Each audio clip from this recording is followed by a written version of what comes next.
Hi friends, welcome back to my YouTube channel JP creation arts and ഗാർഡനിലേക്ക് എല്ലാവർക്കും സ്വാഗതം. ഇന്ന് ഞാൻ നിങ്ങളുടെ മുമ്പിൽ വന്നിരിക്കുന്നത് നമ്മൾ നേരത്തെ എയർ ട്യൂണിംഗ് പോട്ട്സ് വാങ്ങിയിട്ട് നമ്മളൊരു വീഡിയോ ഇട്ടിട്ടുണ്ടായിരുന്നല്ലോ. ആ എയർ ട്യൂണിംഗ് പോട്ട്സിലേക്ക് നടാനായിട്ട് ഞാൻ കുറച്ച് ഫ്രൂട്ട് പ്ലാന്റ്സുകളൊക്കെ വാങ്ങിയിട്ടുണ്ട്. അപ്പം നമുക്ക് ആ ഫ്രൂട്ട് പ്ലാന്റ്സ് എങ്ങനെ നമുക്ക് എയർ ട്യൂണിംഗ് പോട്ടിൽ നടാമെന്നും ഞാൻ വാങ്ങിയ ഏതൊക്കെ ഫ്രൂട്ട് പ്ലാന്റ്സ് ആണെന്നും എല്ലാം നമുക്ക് ഇന്ന് ഈ വീഡിയോയിൽ കാണാം. അപ്പം നമുക്ക് വീഡിയോയിലോട്ട് പോകാം. ഈ കാണുന്ന 4 ഫ്രൂട്ട് പ്ലാന്റുകളാണ് നമ്മളിന്ന് എയർ ട്യൂണിംഗ് പോട്ടിൽ നടാൻ പോകുന്നത്. ഇനി ഞാൻ വാങ്ങിയ ഓരോ ഫ്രൂട്ട് പ്ലാന്റ് നമുക്ക് പരിചയപ്പെടാം. ഈ കാണുന്നത് സ്വീറ്റ് ഓറഞ്ച് എന്ന് പറയുന്ന ഒരു പ്ലാന്റ് ആണ്. ഇത് നല്ല ബുഷിയായിട്ട് വളർന്നു വരുന്ന ഒരു ഓറഞ്ച് ഇനമാണിത്. ഇവയ്ക്ക് നല്ല മധുരമായിരിക്കും. അതുകൊണ്ട് തന്നെയാണ് ഇവയെ സ്വീറ്റ് ഓറഞ്ച് എന്ന് പേര് വരാൻ കാരണം. സാധാരണ എല്ലാവരും കൃഷി ചെയ്യുന്ന ഒരു ഇനമാണ് ഈ സ്വീറ്റ് ഓറഞ്ച് എന്ന് പറയുന്നത്. ഈ കാണുന്നതാണ് മിറാക്കിൾ ഫ്രൂട്ട് എന്ന് പറയുന്ന ഒരു ആഫ്രിക്കൻ പ്ലാന്റ് ആണിത്. ഇതിൻ്റെ ഫ്രൂട്ട് നമ്മൾ കഴിച്ചു കഴിഞ്ഞാൽ 2 മണിക്കൂറോളം നമ്മൾ എന്ത് കഴിച്ചാലും അത് മധുരമായി തോന്നിക്കും എന്നുള്ളതാണ് ഇതിൻ്റെ പ്രത്യേകത. മിറാക്കിൾ ഫ്രൂട്ടിൽ അടങ്ങിയ മിറാക്യുലിൻ എന്ന പ്രോട്ടീൻ ഘടകമാണ് നാവിലെ രസഗുണങ്ങളെ ഉണർത്തി പുളി, കയ്പ്പ് എന്നിവയെല്ലാം നമുക്ക് മധുരമായി തോന്നിപ്പിക്കുന്നത്. നമ്മുടെ കാലാവസ്ഥയിൽ നല്ല രീതിയിൽ കായ്ക്കുന്ന ഒരിനമാണിത്. ഡ്രമ്മുകളിലും അതുപോലെ തന്നെ എയർ ട്യൂണിംഗ് പോട്ടുകളിലും എല്ലാം വളർത്താൻ പറ്റിയ നല്ലൊരിനമാണ്. ഈ കാണുന്നതാണ് ജബോട്ടിക്ക മരമുന്തിരി എന്നൊക്കെ അറിയപ്പെടുന്ന ഒരു ഫ്രൂട്ട് പ്ലാന്റ് ആണിത്. തെക്കൻ ബ്രസീലിൽ വളരുന്ന മിർട്ടോസെ വർഗത്തിൽപ്പെട്ട ഒരു ഫ്രൂട്ട് പ്ലാന്റ് ആണിത്. ഇവിടെ ടേസ്റ്റ് എന്ന് പറഞ്ഞു കഴിഞ്ഞാൽ മുന്തിരിപ്പഴം കഴിക്കുന്ന അതേ ടേസ്റ്റാണ്. തടിയോട് പറ്റിച്ചേർന്നാണ് ഇവയിൽ ഉണ്ടാവുന്ന പഴങ്ങൾ കിളിർത്തു വരുന്നത്. ഇനി അടുത്തതായിട്ട് നമ്മൾ ഈ കാണുന്നതാണ് miss India ber apple. Miss India apple ber എന്നും ഇവയ്ക്ക് പേരുണ്ട്. റൗണ്ട് ഷേപ്പിലും ഷൈനിങ്ങോടും കൂടാണ് ഇവയുടെ ഫ്രൂട്ടുകൾ വളർന്നു വരുന്നത്. ഒരു റെഡിഷ് ബ്രൗൺ കളറിലാണ് ഇവയുടെ ഫ്രൂട്ടുകൾ വളർന്നു വരുന്നത്. കുറച്ച് ദിവസങ്ങൾക്ക് മുൻപ് തിരുവനന്തപുരം നഴ്സറിയിൽ നിന്ന് വാങ്ങിയ ഒരു ഫ്രൂട്ട് പ്ലാന്റ് ആണിത്. ഇതൊരു സപ്പോട്ടയാണ്. ബനാന സപ്പോട്ട എന്ന് പറയുന്ന ഒരു ഫ്രൂട്ട് പ്ലാന്റ് ആണിത്. സാധാരണ നമ്മൾ കാണപ്പെടുന്ന സപ്പോട്ടയ്ക്കൊക്കെ റൗണ്ട് ഷേപ്പായിരിക്കും. എന്നാൽ ഇവ നീളത്തിൽ ബനാന പോലെയാണ് ഇരിക്കുന്നത്. ഇത് നട്ടിട്ട് കുറച്ച് ദിവസമായിട്ടേ ഉള്ളൂ. ഇപ്പോൾ തന്നെ നല്ല രീതിയിൽ ഇതിൻ്റെ ലീഫുകളൊക്കെ മുളയൊക്കെ പൊട്ടി വന്നതായിട്ട് നിങ്ങൾക്ക് കാണാൻ സാധിക്കും. എയർ ട്യൂണിംഗ് പോട്ടുകളിൽ നടുന്ന പ്ലാന്റുകൾക്ക് നല്ല രീതിയിലുള്ള വളർച്ച കാണിക്കുന്നുണ്ട്. ഇനി നമുക്ക് ഫ്രൂട്ട് പ്ലാന്റ് ഇതിൽ നടുന്നത് എങ്ങനെയാണെന്ന് നോക്കാം. ഈ കാണുന്ന ട്യൂണിംഗ് പോട്ടിലാണ് നമ്മൾ ഫ്രൂട്ട് പ്ലാന്റ് ഒക്കെ നടുന്നത്. ഇനി നമുക്ക് മണ്ണ് നമ്മുടെ എയർ ട്യൂണിംഗ് പോട്ടിലേക്ക് ഇട്ട് കൊടുക്കാം. നമ്മൾ എയർ ട്യൂണിംഗ് പോട്ടിലേക്ക് ഇതുപോലെ ഇടുന്ന മണ്ണ് നമുക്ക് വളവും കൂടെ ചേർന്ന മണ്ണ് നമുക്ക് ഉപയോഗിക്കാം.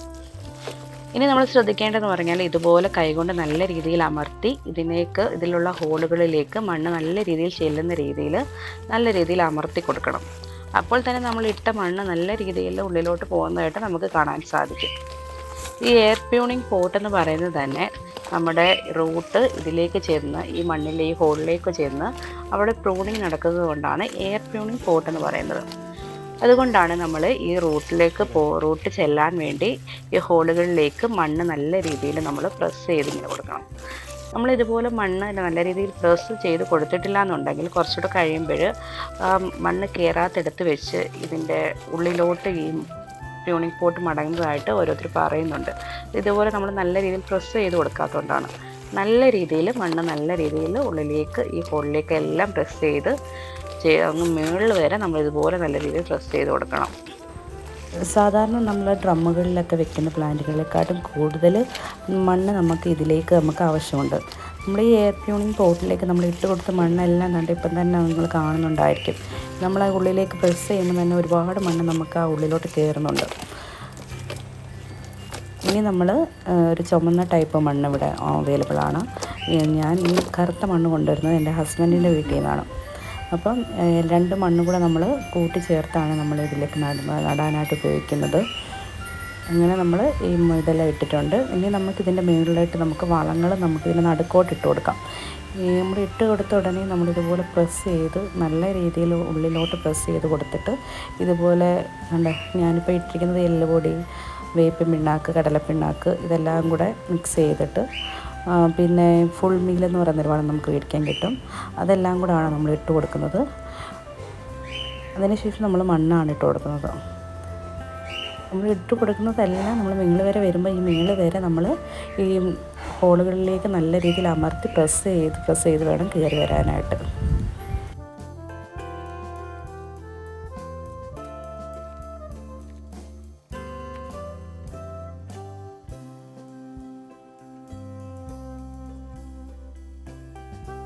ഇങ്ങനെ നമ്മൾ മുകളിൽ വരെ പ്രസ് ചെയ്ത് നല്ല രീതിയിൽ പ്രസ് ചെയ്ത് നമ്മൾ മറിച്ചിട്ടുണ്ട്. ഇനി നമുക്കിതിലേക്ക് നടാനായിട്ട് നമ്മുടെ മിറാക്കിൾ ഫ്രൂട്ട് ആണ് ഞാൻ ഇതിനകത്ത് നടാനായിട്ട് ഇപ്പോൾ കാണിക്കാനായിട്ട് എടുത്തിരിക്കുന്നത്. അത് ഇങ്ങനെ വെച്ച് നോക്കുമ്പോഴത്തേനും മിറാക്കിൾ ഫ്രൂട്ട് ഇപ്പം കറക്റ്റ് ഒരു രീതിയിൽ തന്നെയാണ് ഇരിക്കുന്നത്. ഇത്രയും പൊങ്ങി തന്നെ നിൽക്കണം നമ്മൾ. ആ രീതിയിൽ വെച്ചതിന് ശേഷം നമുക്ക് ഇതുപോലെ അതിൻ്റെ കവർ കട്ട് ചെയ്ത് കൊടുക്കാം. കവർ കട്ട് ചെയ്ത് അതിൻ്റെ വേരൊന്നും പൊട്ടാതെ കവറൊക്കെ കട്ട് ചെയ്തിട്ട് ആ മണ്ണോട് കൂടിയാണ് നമ്മൾ അതിനകത്തോട്ട് വെച്ച് കൊടുക്കുന്നത്.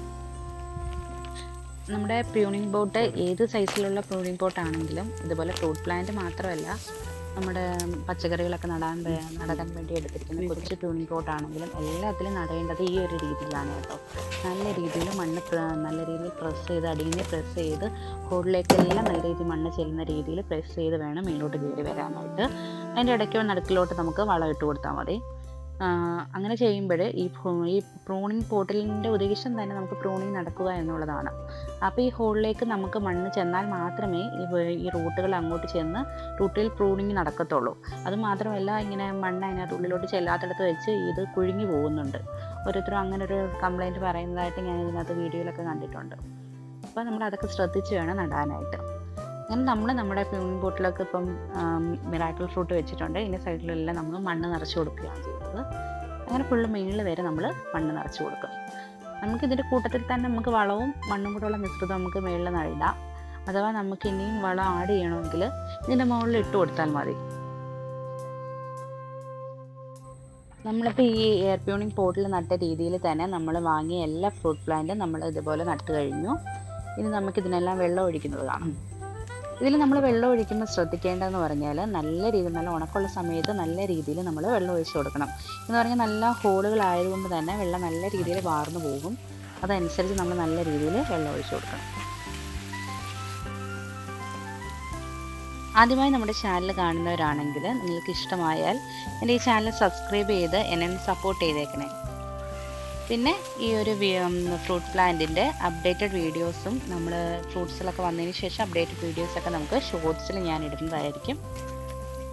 പിന്നെ എനിക്ക് നിങ്ങളോട് പറയാനുള്ളത്, ഞാൻ നേരത്തെ എയർ പ്യൂണിംഗ് പോട്ടിൻ്റെ വീഡിയോ ഇട്ടപ്പം പറഞ്ഞതുപോലെ തന്നെ സ്ഥലപരിമിതി ഉള്ളവർക്കൊക്കെ നല്ലൊരു ഓപ്ഷനാണ് നമ്മുടെ എയർ പ്യൂണിംഗ് പോട്ട്സ്. നിങ്ങൾക്ക് ആർക്കെങ്കിലും താല്പര്യം ഉണ്ടെങ്കിൽ ഞാൻ നേരത്തെ എയർ പ്യൂണിംഗ് പോട്ട്സിൻ്റെ വീഡിയോ ഇട്ടതിനകത്ത് അവരുടെ നമ്പറൊക്കെ കൊടുത്തിട്ടുണ്ട്. നിങ്ങൾക്ക് അതിൽ കയറി അവരുമായിട്ട് കോൺടാക്ട് ചെയ്യാവുന്നതാണ്. നിങ്ങൾക്ക് എല്ലാവർക്കും എൻ്റെ ഈ വീഡിയോ ഇഷ്ടമായ ലൈക്കും ഷെയറും സബ്സ്ക്രൈബും ചെയ്യാൻ മറക്കരുത്. അടുത്ത വീഡിയോയുമായി കാണും വരെ ബൈ ബൈ.